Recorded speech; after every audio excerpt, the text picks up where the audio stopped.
This is a short video on custom revolver grips. Now, I don't pretend to be any expert on these grips, just trying to give you an idea of what's out there and available that you might run across. Now, the top row of revolvers have Haren's custom grips on them. And I've already done a couple of videos on them, so I'm not going to spend a whole lot of time on those. The one on the left at the top is Smith & Wesson model 610-1 that has Haren's retro target grips on it. And the next one is a model 19.6 that has round butt boot grips for K-frame. And this one is model 627-5 Smith & Wesson that has Haren's retro combat grips. Now this one over here is Colt Official Police, made probably about 1964 or so. And these grips, I really don't know where these came from or who made them. I found them on eBay. The gun, when I bought it, had a set of the original grips, but they were cracked and broken. So for a lot of years I had some rubber grips on it. And I ran across these at a pretty reasonable price and decided to put them on, and they're pretty good grips. And like I said, I don't know who made them. I would guess it's probably somebody just a little time on their hands and decided to make some of their own. There's a lot of good woodworkers out there that do this, and every once in a while on eBay you can run across some pretty good stuff for not too much money. Now this one is a Colt New Service in 38 Special. It dates to about 1935, and it's got a set of fuzzy Farrant grips on it. I'm not sure I'm pronouncing that right. I think that he was a famous grip maker, and there's, if you do a search on the internet, you can probably find a lot of information. But these are kind of interesting grips. They're smooth on one side with a thumb rest, and flat on the bottom. But you see the way it's made here. Very interesting. And checkered on the palm side. Something you don't see very often, or at least I haven't anyway. I would assume they were probably made to order for somebody after they measured the guy's hands. They don't fit my hand all that well, but they're not too bad. Now this one here is a Ruger Vaquero, and it has Ajax custom grips on it, and these are polymer.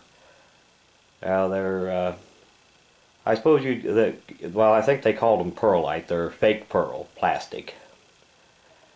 And if you notice, one way to tell real pearl from the plastic stuff is that over time the plastic tends to dull and yellow as compared to real pearl, like that model 36 there.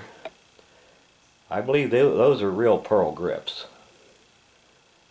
They don't dull over time, and also that the pearl will usually have a wood backing on them that you can see right here, because pearl is pretty brittle and it needs something to give it some stability.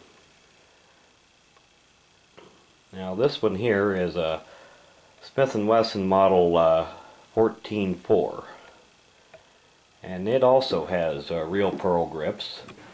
And there's a set of Ajax Smith & Wesson K-frame grips here beside it. It's the fake pearl, and you can see the difference there. How this stuff tends to yellow and fade, dull over time, while the real stuff doesn't.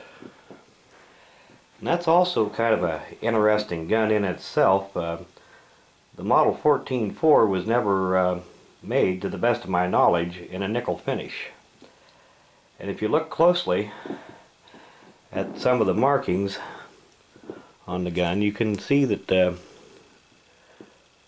they've done a very good job when they did the buffing on it, and they were very careful not to buff out any of the markings or anything.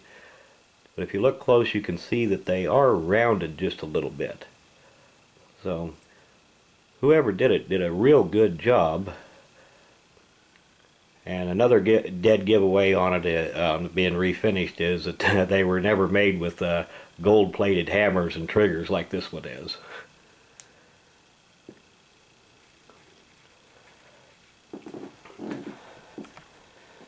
Now this last one over here is another one with pearl grips, and that one is a Colt. Well, I bought it thinking it was a Colt Official Police in 3220, but when I looked up the serial number, I discovered that it was actually a Colt Army Special that had been rebarreled with an Official Police barrel. So I suppose it's still an interesting gun, and it's a good shooter. It's an interesting caliber. You don't see it was fairly common back in the early 30s, but I mean in the early part of the 1900s, but it's something that you don't see very much of today.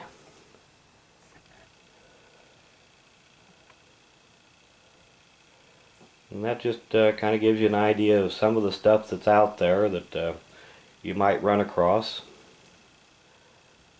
It all depends on your taste. Usually if a revolver if I get a hold of it with the original wood grips, I'll leave it alone, but very often you'll run across these that have rubber grips on them that's been replaced, and the originals have been long since lost. So, you know, I don't particularly like the rubber grips, so I do tend to try to replace them. Now these, usually I don't go out looking for real pearl grips. These three on the bottom had the pearl grips on them already when I bought them. And I guess that'll do it for now.